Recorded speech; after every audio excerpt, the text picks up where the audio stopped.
This is Carl at National RV Detroit. I'm going to walk you through this 2023 Zinger model 320 FB. So this is a how-to video. It's not a floor plan video, so I'm just going to show you some of the features and how they work, okay? Of course, you have power stabilizers here. One button controls the rear. There's another button up front that controls the front. You have two doors. Okay. Outside speakers. This is a power and a TV signal out right here. This is a black tank flush. So after you dump your black tank at the dump station, if you leave the valve open, you come around here and hook the hose up, the water hose up, turn it on, and it'll spray out your black tank, clean off the sensors, that sort of thing, okay? That's your furnace vent there. That is a vent for your range hood. So there are two little latches in there that'll allow that baffle to flap freely. So if you're going to be venting to the outside using the range hood fan, you want to open that up so the baffle flaps freely, okay? Now first of all, there's a quick connect for the LP system right there. The reason you have that there is because you have, sorry about my camera work here, I'm doing this one-handed. You have a cooktop here that, there we go, that has a hose in the back that you plug in to that quick connect. So you plug that into the quick connect under the trailer to get gas to the range hood, or I mean to the cooktop. You have a refrigerator, of course. Alrighty. Pass-through storage. So you have two cranks on this. You have this small crank right here. This crank is for the tongue jack, the power tongue jack. If that happens to fail, you can pull this rubber cap right off the top, put the crank on there and crank it manually to get yourself out of trouble. Now, this particular crank here is a little different.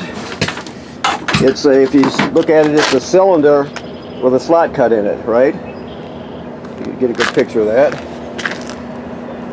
So that, when it comes to your stabilizers, your power stabilizers, if you come around to the off-door side, you look, and there's a shaft there with a pin in it, right?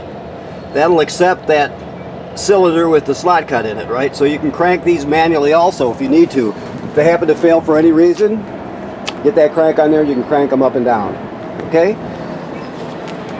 Alrighty, so this is just a hookup for a solar panel, a solar battery charger kit.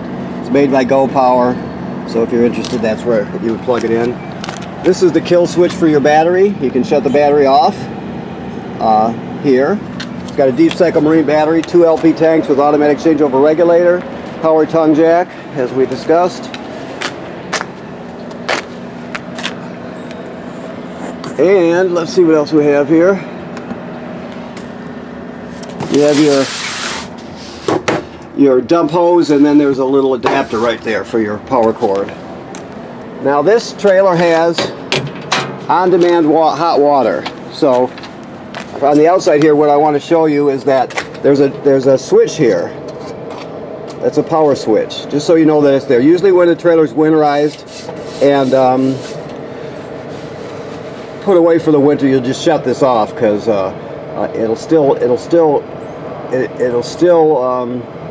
use up power. Let's put it that way. So you can just shut it off. So if you're not getting any reading on your panel up, your switch up front, then that's probably the cause right there. This is off. So there's also another safety involved. I'll talk about that when we get inside. All right. This is your city water hookup, the most common way to get water to the trailer.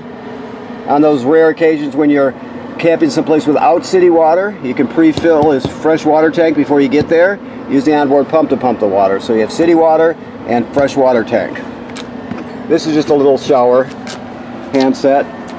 That's the drain. That white gate valve is the drain for your fresh water. You have a 50 amp cord on this. We give you another reducer. We give you two reducers, the one I just showed you and then this one here to go from 50 to 30. This is a 50 amp system.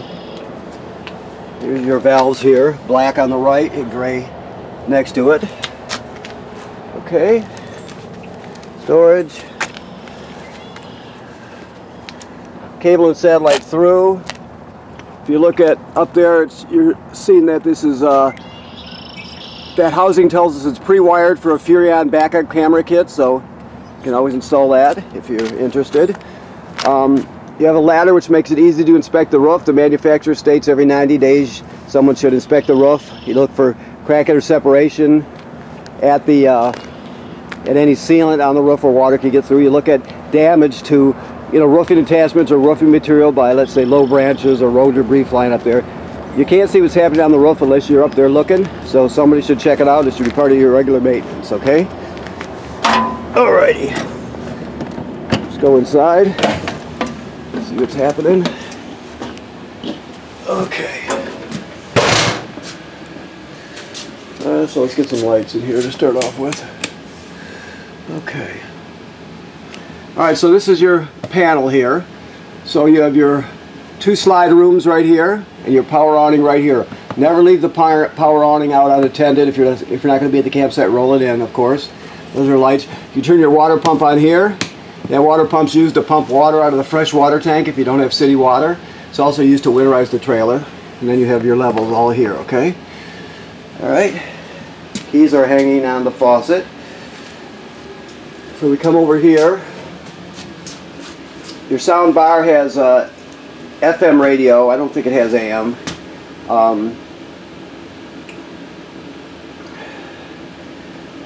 You have a USB drive here. You have Bluetooth, so you can stream wirelessly from your phone or your tablet, whatever you have. You have two speaker zones, A and B. A is inside the trailer, B is outside the trailer, so it does all that. And there's a remote for it there. This is a remote for your fireplace. So you can see right there it's flashing H. That means high. Here, let me show you. So that's fan off. L is fan on low. H is fan on high. So it's really kicking out the heat right now.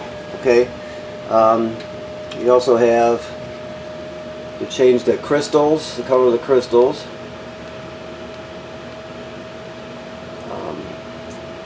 And you have a thermostat and a timer built in also. Okay. So it's not just a aesthetic thing. It's also puts out some pretty good heat too. Okay. Alrighty. So let's see. This is your range hood. I told you about the baffle outside. If you're running the fan, you want the baffle open so it vents. Microwave works like any other microwave. Your refrigerator is a 12 volt DC refrigerator. It runs on 12 volts.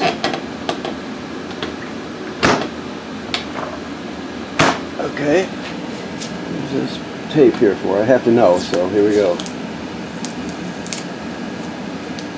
They leave that on there. Okay. So also, I have to get myself into that right now, did I? This is your packet with all your information in it. Your cooktop works like any other cooktop, or most of them out there. This is the sparker. You turn it clockwise to spark. You got 3 knobs for the 3 burners, and then you have your oven here. You also have a light, and then an oven light down here. Okay. So it's very simple. That's all there is to it. The oven is similar. You're going to light it down here. There's a pilot light back there at the bottom. And just make sure once the pilot light lights, you hold it. You keep this depressed for another 10 or 15 seconds to heat up the thermocouple, okay? Travel with this closed. This is your power converter right here. So this converts AC to DC power. So on this side you have regular AC, 110 AC circuit breakers like you see at home.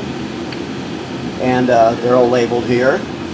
Then power is converted to 12 volt DC on this side, so you got 12 volt fuses, and they're all labeled. It's also a battery tender, so it'll keep your battery charged. As long as you're plugged into shore power, it'll sense how much energy your battery on the tongue needs, and it'll keep it charged. So that's three things. So it's a distribution panel. It's converts AC to DC, and it charges your battery. That's called the power converter. Okay.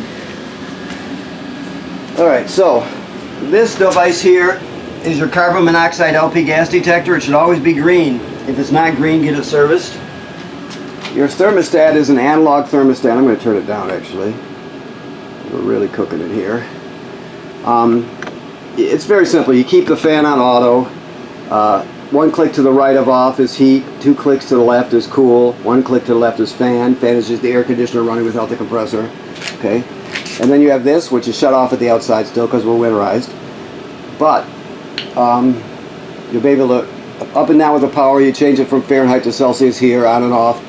Now the one safety that's built in, if there's no water, when it calls for water, if there's no water available, that means you're not hooked up to city water, or you don't have water in your tank with the pump on.